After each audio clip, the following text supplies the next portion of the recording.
আসসালামু আলাইকুম ওয়া রাহমাতুল্লাহি ওয়া বারাকাতুহু। ইন্নাল হামদুলিল্লাহ ওয়াসসালাতু ওয়াসসালামু আলা রাসূলিল্লাহি ওয়া বা'দ।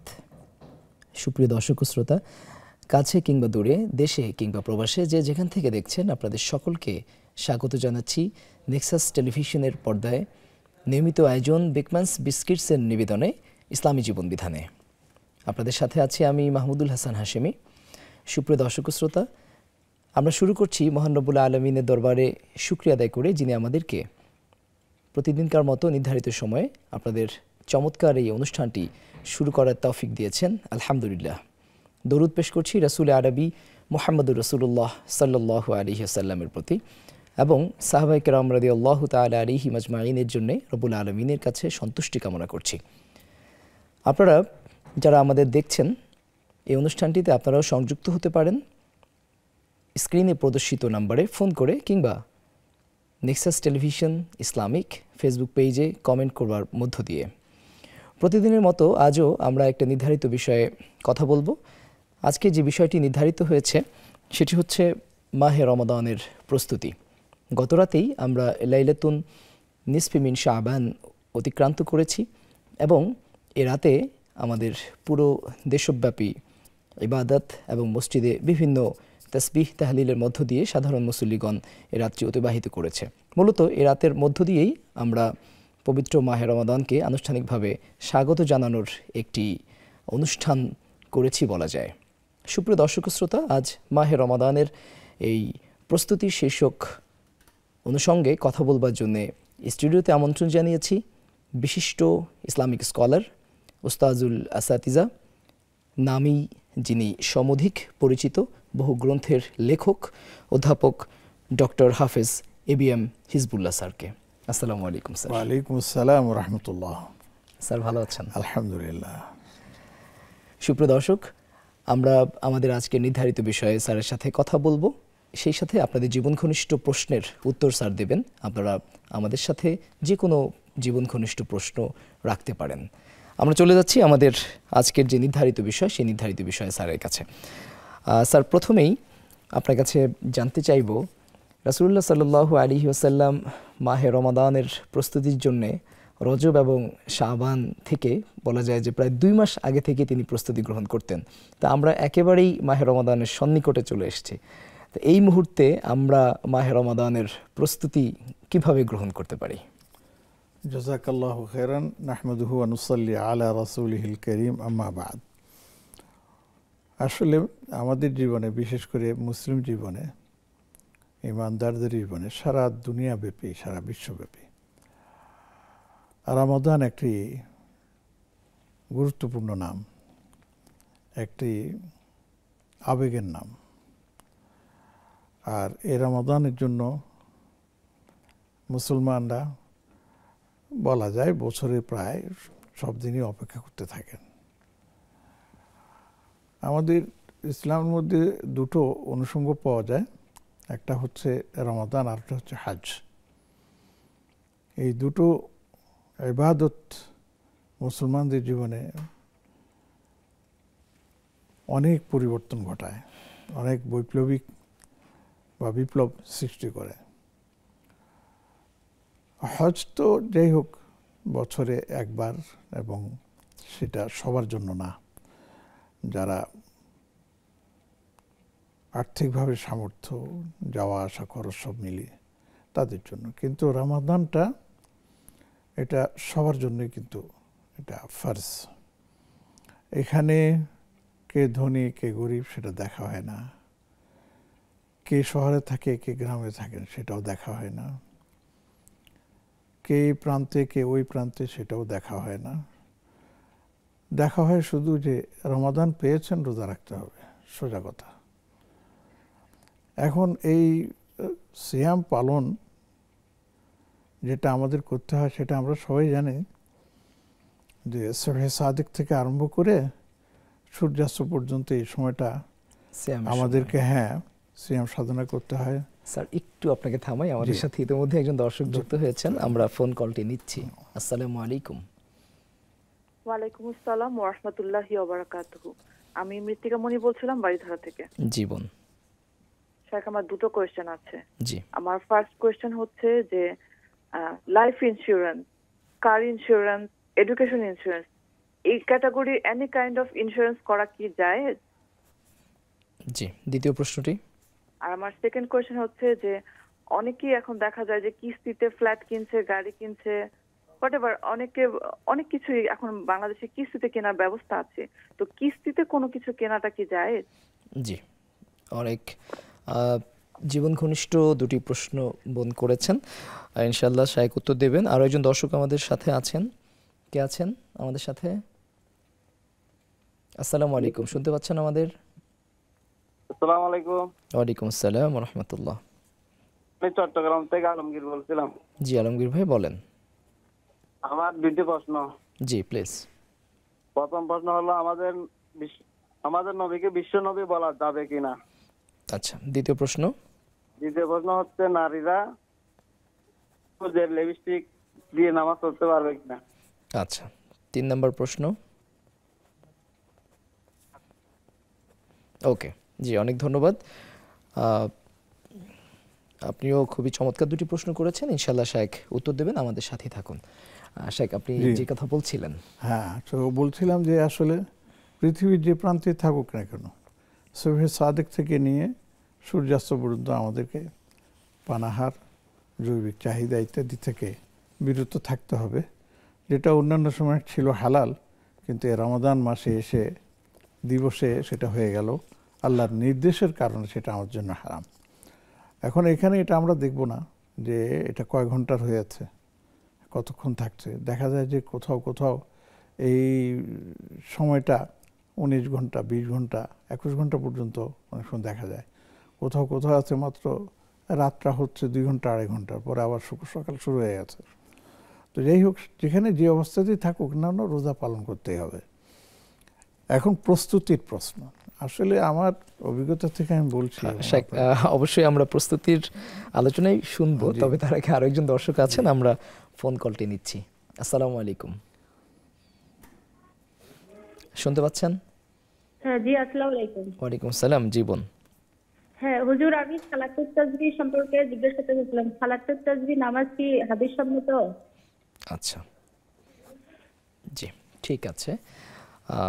প্রশ্ন হচ্ছে, মেয়েরা কি খোপা বাঁধা অবস্থায় নামাজ পড়তে পারবে?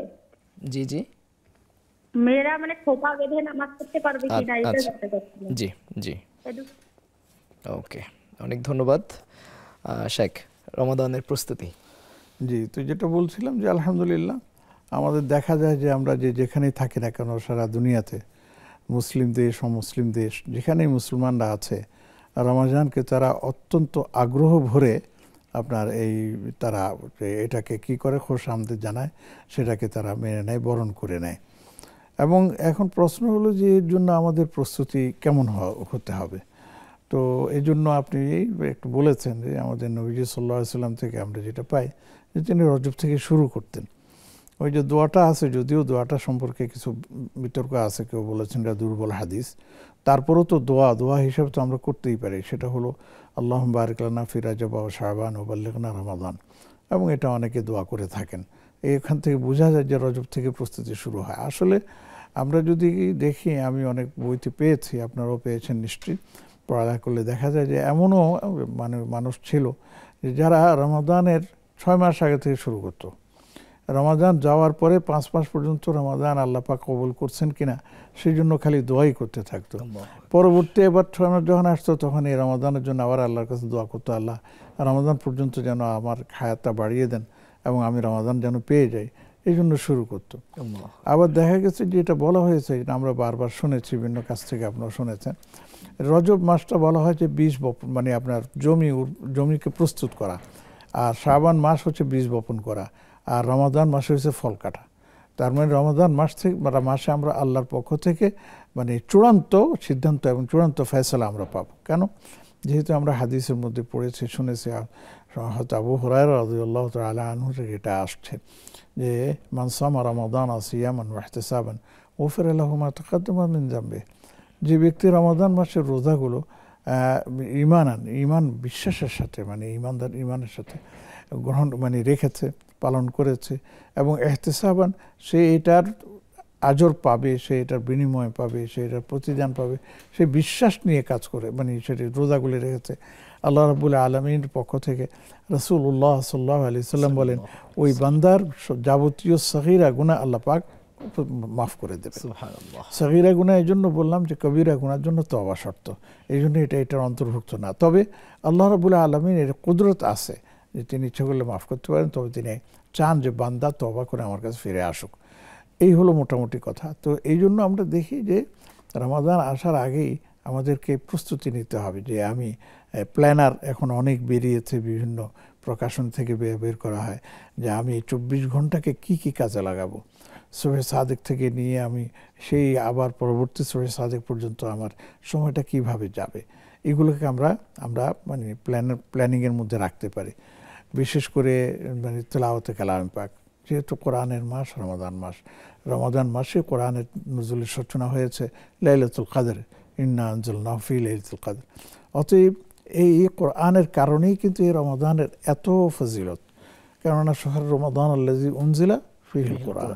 আল্লাহ পাক এই যে রমাদান মাসকে পরিচিতই করেছেন আমাদেরকে কোরআনের মাধ্যমে। জি শেখ, একজন দর্শক আমাদের সাথে যুক্ত হয়েছেন, শুনতে পাচ্ছেন? আসসালামু আলাইকুম। আসসালামু আলাইকুম। ওয়ালাইকুম আসসালাম। জি, আমি মোহাম্মদ আব্দুল আলিম, শেরপুর থেকে বলছি। জি আব্দুল আলিম ভাই, প্রশ্নটি করুন।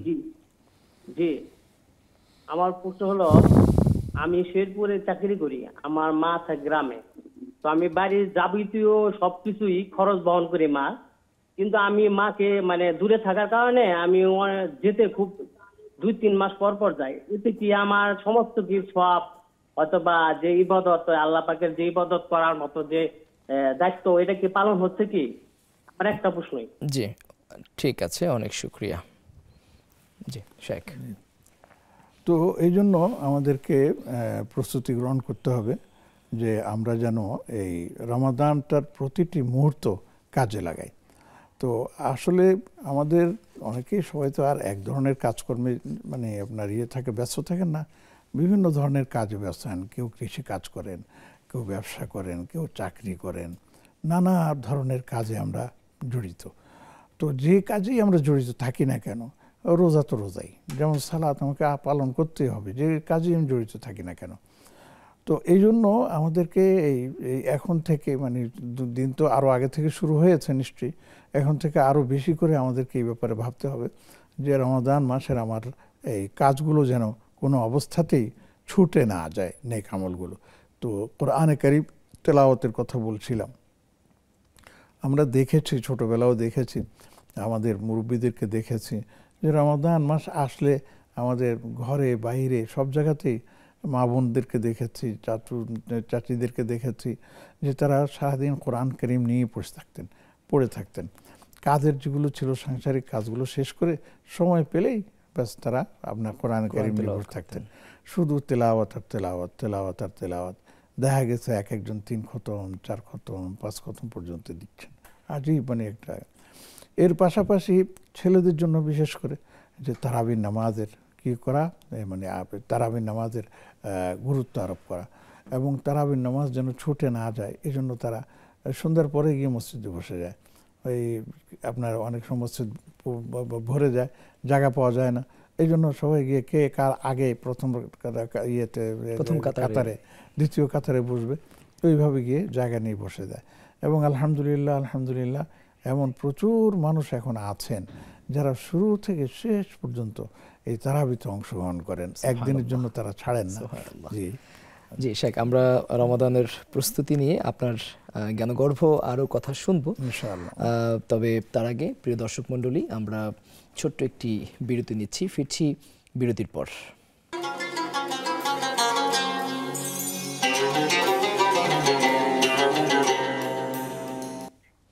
বিরতির পর ফিরে এলাম আপনাদের প্রিয় অনুষ্ঠান বিগম্যান্স বিস্কিটস নিবেদিত ইসলামী জীবন বিধানে। সুপ্রিয় দর্শক শ্রোতা, আপনারাও আমাদের সাথে যুক্ত হতে পারেন স্ক্রিনে প্রদর্শিত নম্বরে ফোন করে। ইতিমধ্যে বেশ কজন দর্শক বেশ কয়েকটি প্রশ্ন করেছে স্যার, আমরা সরাসরি প্রশ্নে চলে যাচ্ছি। প্রথমেই বাড়িধারা থেকে একজন বোন প্রশ্ন করেছেন, তিনি জানতে চেয়েছেন যে আমাদের বর্তমান সোসাইটিতে যে সকল অর্থ ব্যবস্থাগুলো প্রচলিত তার মধ্যে লাইফ ইন্স্যুরেন্স এ ধরনের বিভিন্ন রকমের ইন্স্যুরেন্স রয়েছে, কার ইন্স্যুরেন্স বা ইত্যাদি, তো এগুলো কি জায়েজ কিনা? আসলে এক কথায় যদি আমি বলি যে বর্তমানে আমাদের দেশে প্রচলিত, শুধু আমাদের দেশে কেন সারা ওয়ার্ল্ডের বিভিন্ন জায়গায় আছে এগুলো, যে এই লাইফ ইন্স্যুরেন্সের যে পদ্ধতি এটা শরীয়তসম্মত আমাদের কাছে মনে হয় না। মানে বিভিন্ন ধরনের কারণ সেখানে আছে আর কি। এই জন্য আমরা যদি বাধ্যতামূলক না হয়, যে অনেকে চাকরিজীবী আছে, বিভিন্ন কোম্পানি আছে বলে লাইফ ইন্স্যুরেন্স করতে বাধ্য, তো সেই জায়গা তো আমাদের কিছু করার নেই। যদি ঐচ্ছিক হয় তাহলে এ থেকে বিরত থাকাটাই আমরা উত্তম মনে করি। একটা লাইফ ইন্স্যুরেন্স অথবা হেলথ ইন্স্যুরেন্স যেটাই হোক না কেন, যেটাই হোক না, আমার আসলে হচ্ছে কি এগুলা করা হয়, কিন্তু দেখা যায় একটা বেনিফিট শেষ পর্যন্ত খুব বেশি আসে না, বরঞ্চ এই টাকা তো গেছে, শেষ পর্যন্ত এটা রিটার্নও পাওয়া যায় না। এই জন্য অনেক কোম্পানি আবার রিটার্ন দেওয়ার ব্যবস্থা করেছে, কিন্তু সেটারও কিছু সুবিধা অসুবিধা আছে। তো এখানে সেই বিস্তারিত আলোচনা করার সুযোগ নেই, এই জন্যই বললাম যে না যাওয়াই আমরা উত্তম মনে করি। হ্যাঁ, যদি কেউ যায় সেটা তার নিজস্ব ব্যাপার। শাইখ, তিনি আরো একটি প্রশ্ন করেছেন যে কিস্তিতে গাড়ি, ফ্ল্যাট অথবা প্লট এগুলো কেনা জায়েজ কিনা? হ্যাঁ, এটা কেনা জায়েজ আছে। এটাকে বলা হয় বাই মুআজ্জাল, যেটাকে বলা হয় আর কি, যে আমি একটা কিনলাম, ধীরে ধীরে আমি টাকা শোধ করব, সেটা কিস্তি আকারে হোক, যেভাবে হোক, এটা শরীয়তে জায়েজ আছে, এটা করা যেতে পারে। জি, একজন জানতে চেয়েছেন আমাদের নবী সাল্লাল্লাহু আলাইহি ওয়াসাল্লামকে বিশ্ব নবী বলা যাবে কিনা? অবশ্যই, আমাদের নবীকে না বললে কে বলবে? এটা হচ্ছে, আমি একটু তথ্য দিয়ে দিই, এটা হচ্ছে আহলে কোরআন নামে একদল বেরিয়েছে, তারা নবীজিকে বিশ্ব নবী, শ্রেষ্ঠ নবী এটা মানতেই রাজি না, বরঞ্চ তারা নবীজির হাদিসকে অস্বীকার করে। নাউযুবিল্লাহ। এই জন্য হচ্ছে আল্লাহ রাব্বুল আলামিন কোরআনে কি বলেছেন, ইয়া আইয়ুহান নাস ইন্নী রাসূলুল্লাহি ইলাইকুম জামিআ। শব্দটা বুঝেন, হে রাসূল, আমি আপনাকে সারা বিশ্বের জন্য কি বলেছি, রাসূল হিসেবে প্রেরণ করেছি। এটা যারা এগুলি বলতেছে তারা কি এটা বুঝে না? তারা বুঝে শুনেই করতেছে, যেন নবীজির মহাব্বত আমাদের থেকে দূর করে দিতে পারে শরীয়ত। নাউযুবিল্লাহ মিন যালিক। অতএব এই ধরনের প্রশ্ন করাটাই আমি মনে করি অবান্তর, তবে যিনি করেছেন তাকে ধন্যবাদ জানাই এই জন্য যে ওনার এই প্রশ্নের মাধ্যমে আমরা এই কথাগুলো বলার সুযোগ পেয়েছি, এবং যারা দর্শক, তারা শ্রোতা, তারা এই ব্যাপারে সতর্ক হবেন ইনশাআল্লাহ। ইনশাআল্লাহ। তিনি আরো একটি প্রশ্ন করেছেন যে লিপস্টিক দিয়ে মহিলারা নামাজ পড়তে পারবে কিনা? হ্যাঁ, লিপস্টিক দিয়ে যদি এটা ঠোঁটের সাথে লেগে থাকে, যেমন নাকি আমরা বিভিন্ন ধরনের দিয়ে থাকি যে ঠোঁট ফেটে যায় এই জন্য, যদি এটা একবারে মানে পুরো না হয় তাহলে নামাজ পড়তে পারেন, কোনো অসুবিধা নেই ইনশাআল্লাহ। আচ্ছা, একজন জানতে চেয়েছেন সালাতুত তাসবিহ, জি, এটি কতটুকু শরীয়ত সম্মত হলে এই সালাতের উপায় বা নিয়ম কি? আসলে একটা হাদিস আছে, যদিও হাদিসটি নিয়ে বিভিন্ন ধরনের বিতর্ক আছে, কিন্তু শেষ পর্যন্ত দেখা গেছে যে অনেক আলেম এটাকে মেনে নিয়েছেন। হাদিসটা হলো এইরূপ যে রাসূল করিম সাল্লাল্লাহু আলাইহি ওয়াসাল্লাম তার আপন চাচা হযরত আব্বাস ইবনে আব্দুল মুত্তালিবকে নসিহত করেছিলেন, চাচা যদি পারেন আপনি প্রতিদিন একবার এই নামাজটা পড়বেন, যদি প্রতিদিন না পারেন তাহলে সপ্তাহে একবার পড়বেন, সপ্তাহে যদি না পারেন মাসে একবার পড়বেন, মাসে যদি না পারেন তাহলে বছরে একবার পড়বেন, বছরে যদি না পারেন তাহলে জীবনেও হলে একবার হলেও পড়ে নিয়েন।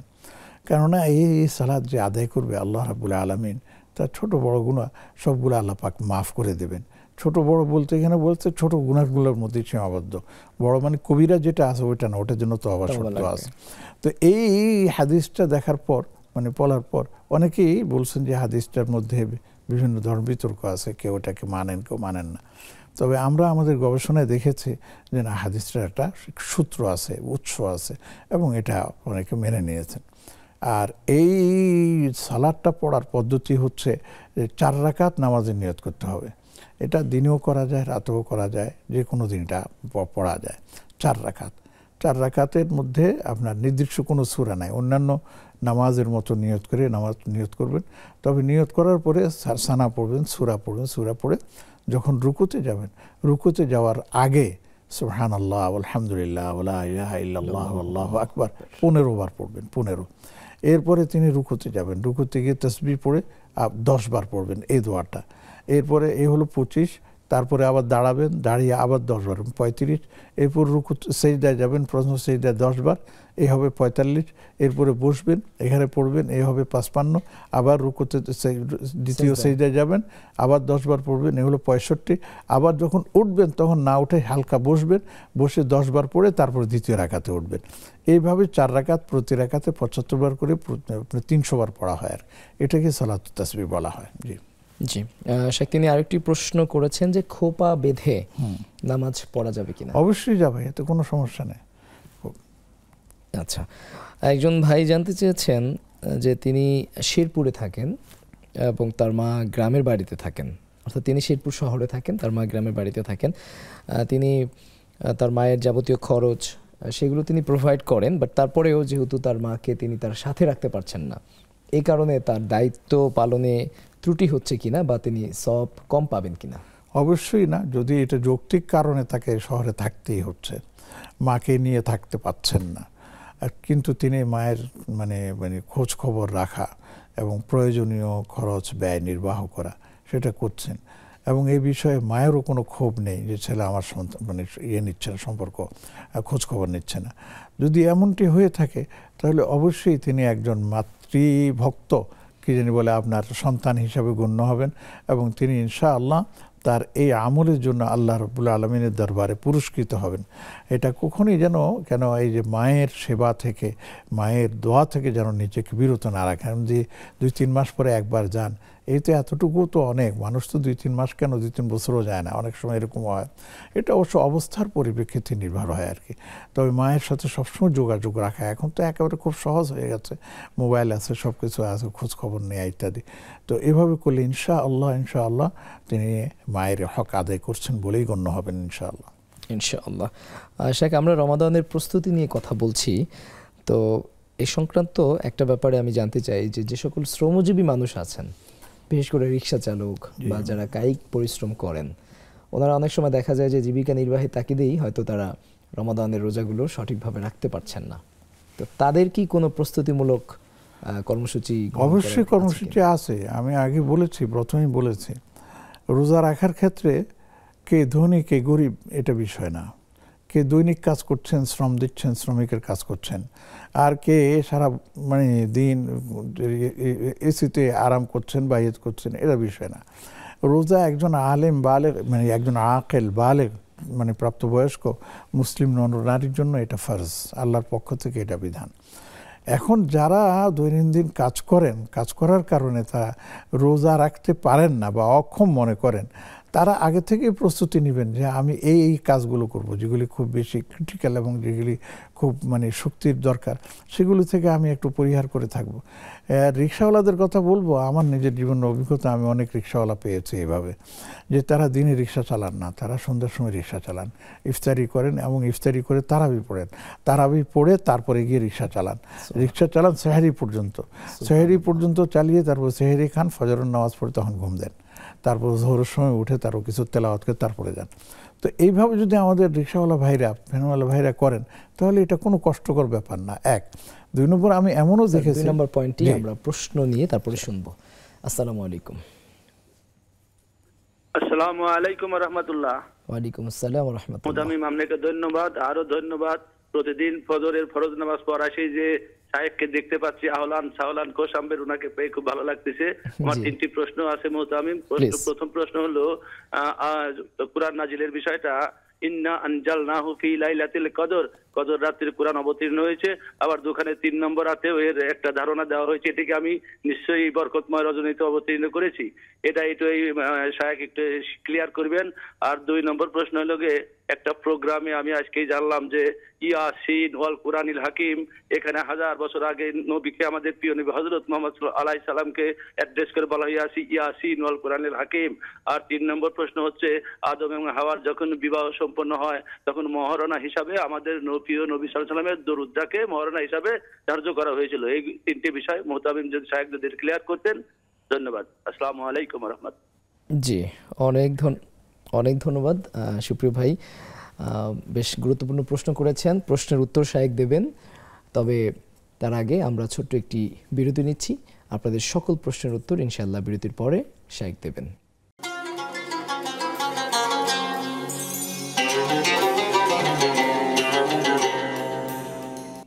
বিরতির পর আরও একবার স্বাগত জানাচ্ছি আপনাদেরকে আপনাদের প্রিয় অনুষ্ঠান নেক্সাস টেলিভিশনের পর্দায় বেকম্যানস বিস্কিটসের নিবেদনে ইসলামী জীবন বিধানে। সুপ্রিয় দর্শক শ্রোতা, আপনাদের জীবন ঘনিষ্ঠ প্রশ্নের উত্তর দেওয়ার জন্য স্টুডিওতে আজকে উপস্থিত আছেন সময়ের বিদগ্ধ ইসলামী পণ্ডিত অধ্যাপক ডক্টর হাফেজ ABM হিজবুল্লাহ স্যার। স্যারকে আরও একবার স্বাগত জানাচ্ছি। স্যার,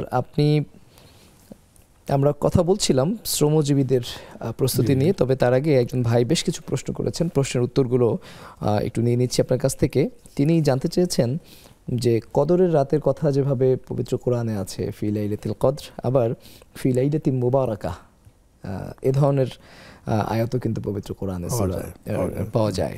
এই দুটির মধ্যে আসলে কোনো পার্থক্য আছে কিনা? না, কোনো পার্থক্য নাই। এটা নিয়ে একটু বিতর্ক আছে যে সূরা দুখানের 3 নম্বর আয়াত, যেটা আয়াত লাইলাতুল মুবারাকা বলা হয়েছে, বরকতময় রাত, কেউ কেউ এটাকে লাইলাতুন নিসফ মিন শাবান, শবরাতকে আপনার মনে করেন, গণ্য করেন। তো আমরা আমাদের দেখা মতো দেখছি যে এই ধরনের মানে মতামত ব্যক্ত করেছেন খুব অল্প সংখ্যক আলেম। একরেমা একজন তাবির ছিলেন, উনিও এটা প্রবক্তা ছিলেন। কিন্তু আসলে দেখা যায় লাইলাতুল মুবারাকা বলে বোঝানো হয়েছে কিন্তু আপনার লাইলাতুল কদরকেই। এখন মজার ব্যাপারে, তাহলে লাইলাতুল বারাত হলো আপনার শাবানে আর লাইলাতুল কদর রমজানে, মিলাবেন কিভাবে? তো মুফতি কিফায়াতুল্লাহ সাহেব রহমতুল্লাহ আলাইহি, আপনার পাক ভারত মসজিদ মুফতি, বড় মুফতি ছিলেন, উনি এটার একটা সমাধান দিয়েছেন এভাবে যে লাইলাতুল এই শাবানের 15 তারিখ অর্থাৎ শবে বরাতে আল্লাহ পাক সিদ্ধান্ত গ্রহণ করেছেন যে কোরআন নাজিল করবেন। এটা হচ্ছে সিদ্ধান্ত গ্রহণ। আর লাইলাতুল কদরে হচ্ছে সেটা বাস্তবায়ন, মানে সূচনা শুরু হয় লাইলাতুল কদরে।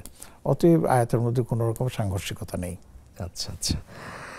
তিনি আরেকটি বিষয় জানতে চেয়েছেন, ইয়াসিন ওয়াল কুরআনিল হাকিম, এখানে ইয়াসিন বলে কি আসলে নবী করিম সাল্লাল্লাহু আলাইহি ওয়াসাল্লাম? এটা তাফসীরের একটা বক্তব্য। এমনি ইয়াসিন এরকমভাবে আলিফ লাম মিম রা এই সমস্ত আছে, এগুলাকে আরবিতে বলা হয় হুরুফুল মুকাত্তাআত। হ্যাঁ, তো এগুলির সঠিক অর্থ কি এটা একমাত্র আল্লাহ পাকই জানেন। তবে এটা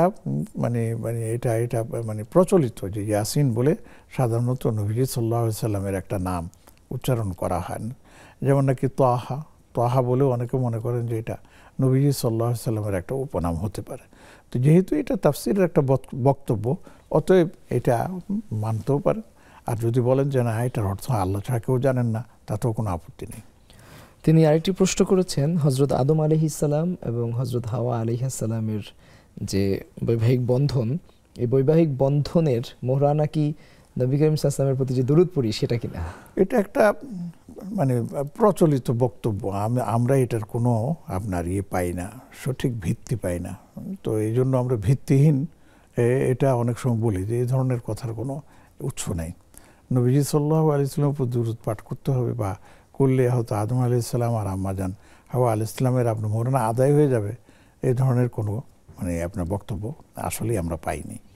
জি শেখ, আপনি শ্রমজীবীদের রমাদান প্রস্তুতি শীর্ষক কথা বলতে গিয়ে আমাদের যে সকল ভাইয়েরা রিক্সা চালক আছেন কিংবা একেবারে প্রান্তিক পর্যায়ের শ্রম যারা দিয়ে থাকেন, তাদের ব্যাপারে দুটি পয়েন্টে কথা বলছিলেন। হ্যাঁ, দুটো পয়েন্টের মধ্যে একটা তো বলে ফেলেছি, আরেকটা হচ্ছে যে তাদেরকে এই ব্যাপারে প্রথম থেকেই আপনার কি করতে হবে, প্রস্তুতি নিতে হবে। যেটা বললাম যে সমস্ত কাজগুলো করলে তাদের জন্য কষ্টকর হবে, সেই সমস্ত কাজগুলো বাদ দিয়ে অন্য কাজগুলো করার চেষ্টা করতে হবে। যেমন আমি উদাহরণ দিই যে কৃষিকাজ সকালবেলা থেকে করা লাগে। অনেক সময় দেখা যায় কাজ করতে করতে দুপুর হয়ে যায়, তারপর দেখা যায় যে আপনার বিকাল পর্যন্ত, আসর পর্যন্ত করা লাগে। এখন রমজানে এখন মৌসুম, কাজ না করেও পারছেন না, তখন কি করবেন আপনি? তো এই ক্ষেত্রে আমরা যারা শ্রমিক আছে বা যারা মালিক আছে তাদেরকে বলি যে শ্রমিকদের উপরে কিছুটা দায়টা কমায় দেওয়া, যে যেখানে ধর মনে করেন 8 ঘন্টা করতে পারে 6 ঘন্টা করো, তারপর কি যেন ওই করে 1 2 আরেকটা হচ্ছে যে ফজরের পর কাজটা করে নেওয়া, যে 8-10 ঘন্টা 5-6 ঘন্টা করলো বা 3 করলে একটু রেস্ট নিল, এর বিকালে আবার ঠান্ডা যখন ভাব পড়ে তখন আবার করলো। তো এইগুলো অনেক প্রশ্ন আছে, প্রশ্নটা নিচ্ছি। আসসালামু আলাইকুম। ওয়ালাইকুম সালাম। জি বোন। হুজুর, আমার দুইটা প্রশ্ন। জি। একটা হলো, আমি যে 12 চাঁদের ফজিলত বইতে পাইছি যে শাবান মাসে 3000 বার দুরূদ শরীফ খাস দিলে নবীজির উপর পড়ে বকশিশ করলে নবীজি বলছে তার পূর্ণ শাফায়াতের দায়িত্ব নবীজির উপর নিবে। আচ্ছা। এখন আমি ওইটা দুরূদ ইব্রাহিম তো বড়, And আমি যদি ছোট কই যে আল্লাহুম্মা সাল্লি আলা মুহাম্মাদ ওয়া আলা আলি মুহাম্মাদ এটুক পড়ি তাতে কি হবে? আচ্ছা জি, দ্বিতীয় যদি 3000 বার পড়ি। আরেকটা হলো যে আমি রোজা রাখছিলাম, তো সেহরি খাইতে খাইতে আজান দিয়ে দিছে। তখন তারপরে আমি পানি খাইছি, পানি খেয়ে শেষ করছি, কিন্তু রাতে কি রোজা হবে নাকি ওই রোজা আবার রাখা লাগবে? জি, অনেক ধন্যবাদ। এই দুইটা। আচ্ছা, ওকে, জি শেখ। জি, তো এই জন্য আরেকটা জিনিসও আছে যে শ্রমজীবী মানুষ যারা, তাদেরকে রমাদানে কিছু কাজ কমিয়ে দেয়া, তাদের থেকে ভার কমিয়ে দেওয়ার কথা বলা আছে মালিক পক্ষকে, যে তোমরা যখন কাজ করাবে তখন তাদেরকে মানে তাদের কাজের ইয়েটা মানে ভারটা কমিয়ে দাও, তারা যেন একটু আরামে রোজাটাও রাখতে পারে, তোমার কাজও করে দিতে পারে। হয়তো একদিনের জায়গায় 2 দিন লাগবে, এটা মেনে যাও 1-2 দিন। তো এই জন্য আমাদের এই যে শ্রমজীবী মানুষ যারা আছে তাদেরকে এই জিনিসটা আমাদের যেমন বোঝাতে হবে, এলাকাবাসীকেও সেটা বুঝতে হবে যে আমাদের এলাকার মধ্যে যারা আছে এই ধরনের, তাদেরকে আমরা কিছু হেল্প করি, তাদেরকে আমরা কিছু সহযোগিতা করি, তাহলে তারাও কি দিন বলে অল্প স্বল্প কাজ করে যা পায় সেটা দিয়ে চললো, আর কিছু সহজের মাধ্যমে চললো। এক। আর 2 নম্বরে আরেকটা আছে যে যারা গরিব, এরা গরিব বলে রোজা রাখবে না এই কথা, এই ওজর শোনা হবে না, আল্লাহর কাছে এই ওজর কবুল হবে না। দেখুন এখন তো অনেক সহজ হয়ে গেছে। আগেকার দিনে যখন মানুষ এই যে আপনার কাঠফাটা রোদের মধ্যে কাজ করত, তখন তো এই কথা আসে না। আর আমাদের দেশে বা নাতিশীতোষ্ণ যে সমস্ত দেশগুলো আছে সেখানে তো এত গরম পড়ে না। আপনি সৌদি আরবের মতো জায়গা বা এর মতো জায়গা যেখানে মরুভূমি আর মরুভূমি, তো সেখানের মানুষরা কীভাবে করতো? তখন তো আপনার ছিল না, এসি ছিল না, তখন তো ঠান্ডার কিছুই ছিল না, এর ভিতরেও কিন্তু তারা রোজা রেখেছেন। তো তারা যদি পারেন তো আমরা কেন পারবো না? এটা হচ্ছে আসলে একটা মানসিকতার ব্যাপার। আর আমি আপনাকে আগেই বলেছি যে আমরা এরকম দেখেছি যে আলহামদুলিল্লাহ এখনও আমাদের এলাকায় অন্যান্য এলাকায় আছে, আল্লাহর কাছে বান্দা এরকম আছে যে তারা খুবই গরিব, তাদের কোনো কিছু নেই, কিন্তু রোজার ব্যাপারে তারা কোনো কম্প্রোমাইজ করে না, বলে আমি খেয়ে না পারি আর না পারি, আমাকে রোজা রাখতে হবে, এটা আল্লাহর নির্দেশ। আল্লাহ একটা ব্যবস্থা করেই দেন, ইনশাআল্লাহ হয়ে যায়। অতএব এ নিয়ে ভাবনার কিছু নেই, দরকার একটু মানসিকতা, একটু মানে আপনার সাধনা একটু করে, ইনশাআল্লাহ হয়ে যাবে ইনশাআল্লাহ। জি শেখ, সর্বশেষ যে বোন প্রশ্ন করলেন যে তিনি 12 চাঁদের ফজিলত শীর্ষক একটি বইতে দেখেছেন যে শাবান মাসে যদি রাসূল করিম সাল্লাল্লাহু আলাইহি ওয়াসাল্লামের প্রতি 3000 বার দরুদ পেশ করা হয় তাহলে তার শাফায়াতের দায়িত্ব রাসূল সাল্লাল্লাহু আলাইহি ওয়াসাল্লাম নিজেই নিয়ে নেন। তো এক্ষেত্রে তার প্রশ্নের মূল পয়েন্টটা হচ্ছে যে পুরো দরুদ ইব্রাহিম যেটা, সেটাকে না বলে তিনি শুধু সাল্লাল্লাহু আলাইহি ওয়াসাল্লাম বা ছোট দরুদ পড়তে পারবেন কিনা? আমি আমার দর্শক প্রশ্নকর্তা যে বোন মানে প্রশ্ন করেছেন, প্রথমে তিনি সহ আমার শ্রদ্ধাভাজন দর্শকদের উদ্দেশ্যে বলি, যে কোনো বইকে আপনারা ভিত্তি হিসাবে গ্রহণ করবেন না। অনেকগুলো বই আছে, সেখানের মধ্যে বিভিন্ন ধরনের আমল লেখা আছে, যে সমস্ত আমলে কোনো ভিত্তি নেই। যেমন নাকি এই যে বোন বললেন যে 3000 করে পড়লে নবীজি সাল্লাল্লাহু আলাইহি ওয়াসাল্লাম সুপারিশ করবেন, এরকম ভিত্তি আমরা পাইনি। এই জন্য ওই সমস্ত বই আপনারা পড়ার চেষ্টা করুন যে সমস্ত বইতে রেফারেন্স দেওয়া আছে, সূত্র দেওয়া আছে, অথবা এমন কোনো আলেম লিখেছেন যার প্রতি আস্থা রাখা যায়। এই 12 চাঁদের ফজিলত বা অন্যান্য এই ধরনের অনেক বই বহু পুরনো থেকে এটা চলে আসছে, সেই যে চলে আসা এখনও চলতেছে। তো এইটা হলো প্রথম কথা। দ্বিতীয় কথা হলো, দেখুন আল্লাহ নবীর আপনি শাফায়াত পেতে চান, আসুন আপনাকে আমি শিখিয়ে দিই, মুয়াজ্জিন আযান দিচ্ছে, আপনি আযানের উত্তর দিন। আপনি আযানের উত্তর দিয়ে যখন মুয়াজ্জিন লা ইলাহা ইল্লাল্লাহ বলবে, আপনিও লা ইলাহা ইল্লাল্লাহ বলুন, তারপরে আল্লাহুম্মা সাল্লি আলা মুহাম্মদ বলুন, এরপর আল্লাহুম্মা রাব্বা হাযিহি দাওয়াতি তাম্মা, এই দোয়াটা শিখে নেন, এই দোয়াটা বলুন। আল্লাহ রসুল বলেছেন যে যারা নামাজ আযানের পরে এই দোয়াটা করবে, হাল্লাত লাহু শাফাআতি, তার জন্য আমার সুপারিশ করা হালাল হয়ে যাবে। কত সুন্দর বিষয়। তো নবীজির সুপারিশ আরও বিভিন্নভাবে পাওয়া যায়। তো এটা আমার জানা নেই, এই জন্য আমি এটার ব্যাপারে কোনো মন্তব্য করতে রাজি না। 1। 2 নম্বর হচ্ছে যে দুরূদ শরীফ যে দুরূদ ইব্রাহিমই পড়তে হবে এটা জরুরি না। দুরূদ শরীফ এটা লম্বা আছে, এটাও পড়তে পারে, ছোট করেও পড়তে পারে। যেমন আল্লাহুম্মা সাল্লি ওয়া সাল্লিম আলা নবিয়িনা মুহাম্মদ সাল্লাল্লাহু আলাইহি ওয়াসাল্লাম, সাল্লি আলা মুহাম্মদ, এগুলো সব দুরূদ শরীফের অন্তর্ভুক্ত। আপনার কাছে যেটা ভালো লাগে আপনি সেটা পড়ুন, মাঝে মাঝে বড়টাও পড়ুন, একবারে তার অর্থই না বড়টা ছেড়ে দেবেন সেটা না। দুরূদ ইব্রাহিমের ফজিলত আলাদা আছে। জাযাকাল্লাহু খাইর। জি, একজন দর্শক আমাদের সাথে যুক্ত হয়েছেন। আসসালামু আলাইকুম। দুঃখিত, ফোন কলটি কেটে গেছে। আমাদের আগের বোনের আরও একটি প্রশ্ন রয়েছে যে তিনি সেহরি খাচ্ছিলেন, তো সেহরি খাওয়ার সময় ইন দ্য মিন টাইম আজান হয়ে যায়, তখন তিনি পানি খেয়ে তার সাহারি সম্পন্ন করেছেন, এক্ষেত্রে তার রোজা হবে কি? না, এক্ষেত্রে তার রোজা এটা হবে না, তার রোজা এটা রোজা হিসেবে গণ্য হবে না। এই জন্য এটার জন্য কাজাও দিতে হবে না, যেটা শুরুই হয়নি। কারণ এই যে আমাদের দেশে এটাও একটা প্রচলিত, বিশেষ করে গ্রামে হয়, যে আমরা সাহারির জন্য আজানকে নির্ধারণ করে রেখেছি। কিন্তু ভাই এই আজানটা যে মসজিদে দেওয়া হয়, উনি কি ঠিক ডিউ টাইমে দেন কিনা, এতে তো সমস্যা আছে। বরঞ্চ আমরা অনেক ক্ষেত্রে জানি যে আজান ডিউ টাইমে দেওয়া হয় না, বরঞ্চ আগেকার ক্যালেন্ডারে ছিল 2-3 মিনিট পরে দেওয়া হতো, ঠিক আছে, 1 নম্বর। এখন যদি ডিউ টাইমে দেওয়া হয় তাহলে তো ওয়েলকাম। এখন প্রশ্ন হচ্ছে যে আমি কেন আজানকে সামনে রাখবো? এই জন্য আপনি ক্যালেন্ডারের ব্যবস্থা করুন। আর এখন ঘরে ঘরে মোবাইল পাওয়া যায়, অ্যান্ড্রয়েড মোবাইল, মোবাইল, ওখানের মধ্যে অ্যাপস আছে আপনাকে জেনে বলে এই যে আপনার নামাজের সময়সূচির জন্য, সেখান থেকে সময়টা জেনে নেন। নির্ধারিত সময়ের অন্তত 1-2 মিনিট আগে আপনি খাবার শেষ করুন। আজান পর্যন্ত খাওয়াও যাবে না। আজান পর্যন্ত যদি খেয়ে কেউ রোজা রাখার চেষ্টা করেন তাহলে সেই রোজাটা শুরুই হয় নাই, তার কাজা আর করবেন কি, তার রোজার রাখবে না। পরে যদি উনি রাখেন তো নফল রোজা ভিন্নভাবে রাখতে পারেন। জি, সুপ্রিয় দর্শক, শুনছিলেন আপনাদের প্রিয় অনুষ্ঠান নেক্সাস টেলিভিশনের পর্দায় বিগম্যানস বিস্কিটস নিবেদিত ইসলামী জীবন বিধান অনুষ্ঠানের এই পর্যায়ে সময় হলো ছোট্ট একটি বিরতি নেবার। ফিরছি বিরতির পর।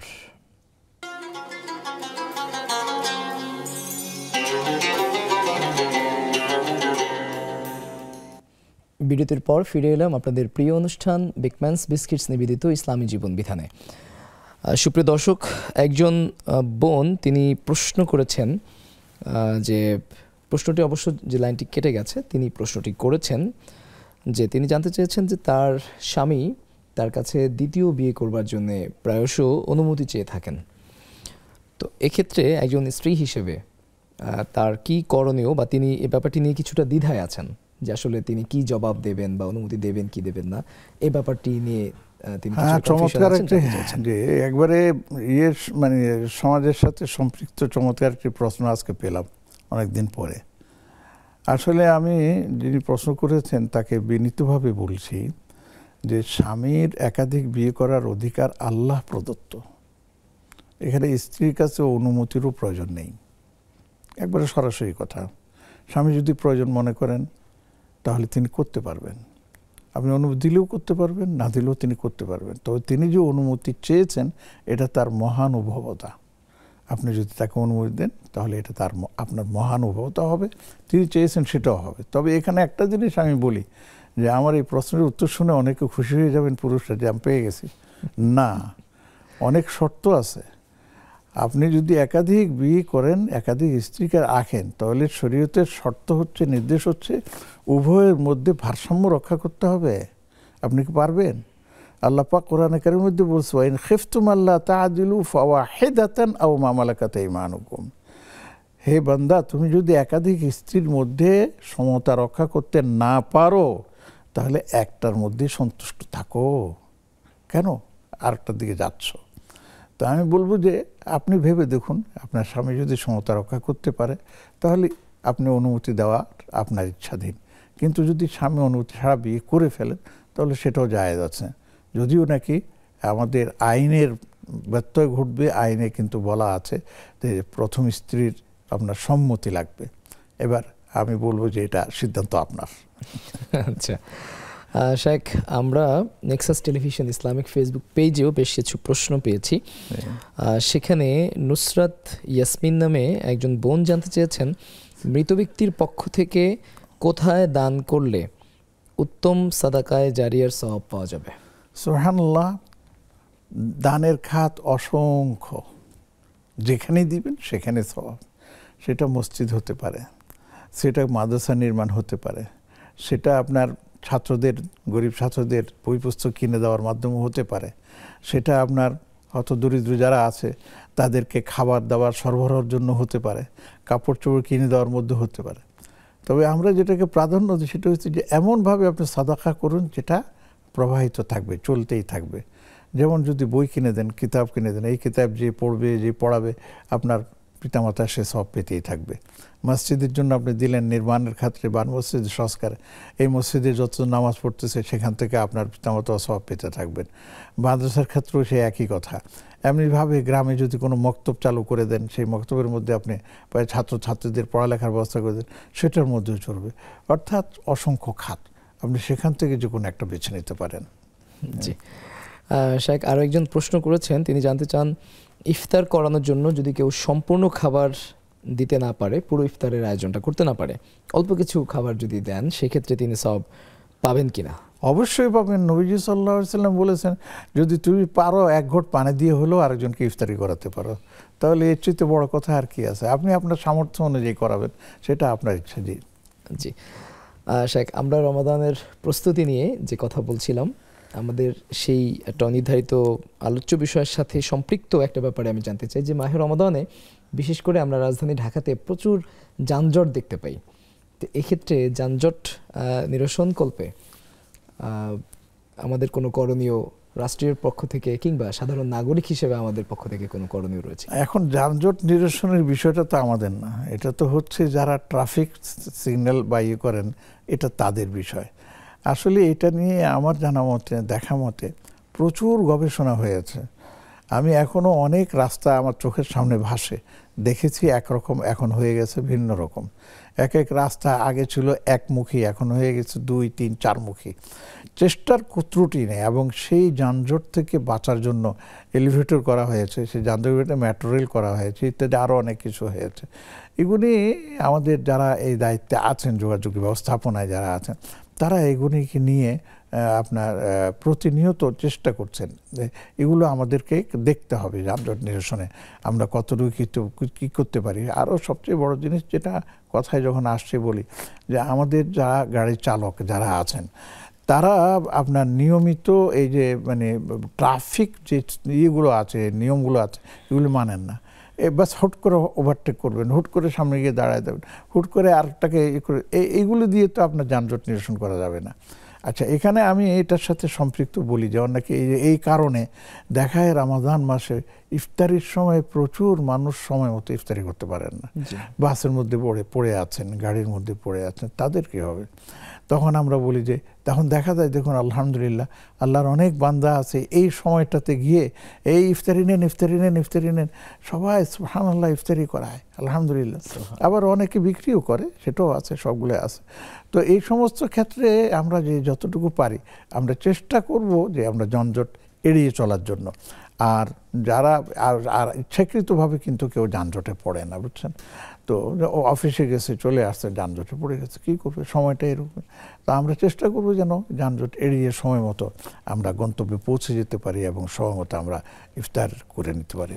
শাইখ, মাহে রমাদানের প্রস্তুতিকল্পে শিক্ষা প্রতিষ্ঠানগুলো, বিশেষত প্রাইমারি অথবা হাই স্কুল দাখিল পর্যন্ত, এই স্কুল বা মাদ্রাসাগুলোকে বন্ধ রাখা, এটা কি মাহে রমাদানের প্রস্তুতির জন্য কতটুকু যৌক্তিক বা প্রয়োজন আছে?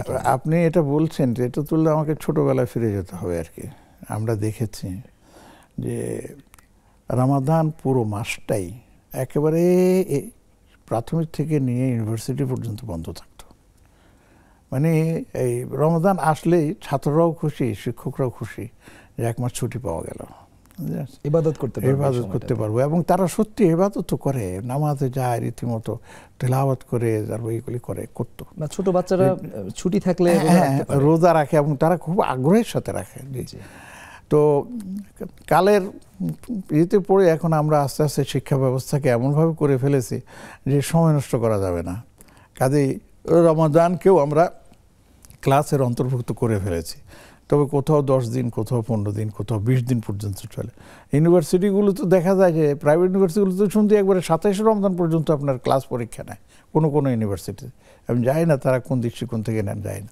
তা আমি বলবো আমাদের শিক্ষা ব্যবস্থায় যারা আছেন তারা এই বিষয়টা নিয়ে একটু ভাববেন যে আমাদের শিক্ষক মহোদয় যারা আছেন, বিশেষ করে ছাত্রীদের জন্য, যে তারা যেন একটু আনন্দে এবং ফুর্তিতে এবং থেকে রোজাটা পালন করতে পারে। আর রমাদান মাসে অন্তত কোরআনে কারীমের তেলাওয়াত এবং অন্যান্য জিকির এবং ইবাদতের প্রতি আগ্রহী হতে পারে, সেই সুযোগটা সৃষ্টি করে দিতে পারেন, এটা আমরা আশা করব।